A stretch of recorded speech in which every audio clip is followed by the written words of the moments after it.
durant aquesta època? Doncs bona pregunta, perquè jo en un primer moment, més que por, pensava que el que tenia era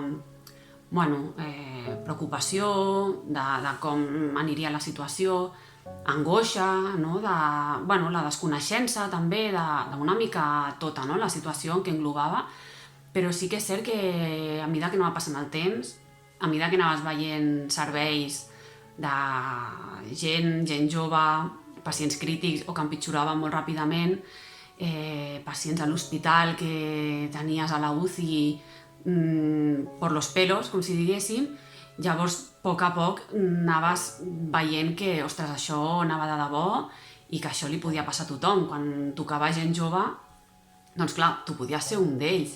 Quan companys teus de feina anaven caient, perquè queien, i no només en positiu, sinó que queien amb ingrés hospitalari, clar, et poses una mica a la pell, veus la seva situació i dius, alerta, que és que això li pot tocar a qualsevol, no? I hem d'anar amb 1000 ulls, no? Els EPIs, vés amb compte, distància de seguretat, no et toquis, rentat de mans, el gel hidroalcohòlic, el que faltava és que ens el beguéssim només.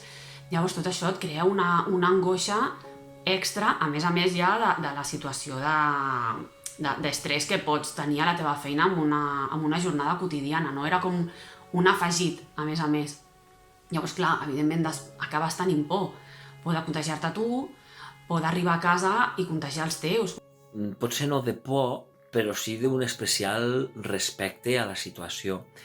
Recordo un vespre, a les portes d'urgències de l'Hospital d'Igualada, vaig tenir l'oportunitat d'estar 2 dies a la zona de la Conca d'Òdena, fent tasques de coordinació, i un dels dies a les portes d'urgències on nosaltres, els del SEM, organitzàvem els fluxos de pacients cap a altre hospital, vaig notar el respecte de la situació. Hi havia com un silenci absolut a les afores, la ciutat estava desèrtica, no hi havia ningú al carrer. Quan t'atançaves a la porta de l'hospital, en el moment d'obrir-se la porta d'urgències, dintre hi havia molta gent, hi havia molts pacients, molta gent treballant, però era com amb un silenci ordenat, no? I d'ahir havíem de treure la gent i havíem de derivar els pacients cap a altres hospitals. Llavors potser no seria por, però sí que va ser un moment en què em vaig donar compte del respecte, no? cap a aquesta situació que estàvem vivint. Miedo directamente no. Al estar en segunda línea de asistencial no hemos sentido miedo. Sí, tremendo respeto, mucho respeto respecto a la familia y a no contagiar a tus seres queridos. Pero ya te digo, directamente al estar en logística pues no tenemos contacto con el paciente, no he sentido el pánico de contagiarme. Sí que algún día sentí algún síntoma de malestar general, pero cansancio, pero no he tenido miedo que me incapacitase ni para trabajar ni para seguir en el día a día. Lo he llevado bastante bien, bastante digno. Por quan no saps com has d'actuar o fins i tot si serveix per alguna cosa, no? Les mesures que prens.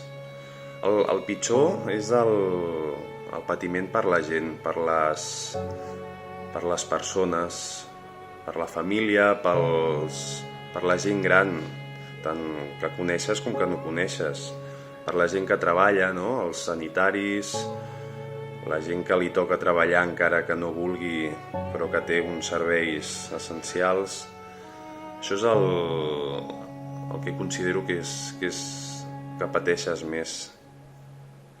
La veritat és que jo no he tingut por. El que sí que puc dir és que si porto 30 anys treballant amb emergències, el SAMU, 061 i el SEM, jo fins ara no havia vist una situació semblant. He de dir que el que vaig tindre és preocupació, perquè veia que tothom es posava les piles, que tothom donava resposta, que la gent s'implicava, que els assistencials s'implicaven, que els hospitals s'implicaven, que CECO s'implicava, que els jefes del SEM, els directius s'implicaven, i que tot i així sortien pacients i pacients crítics amb clínica greu i amb deteriorament greu del seu estat clínic. Això era el que em preocupava.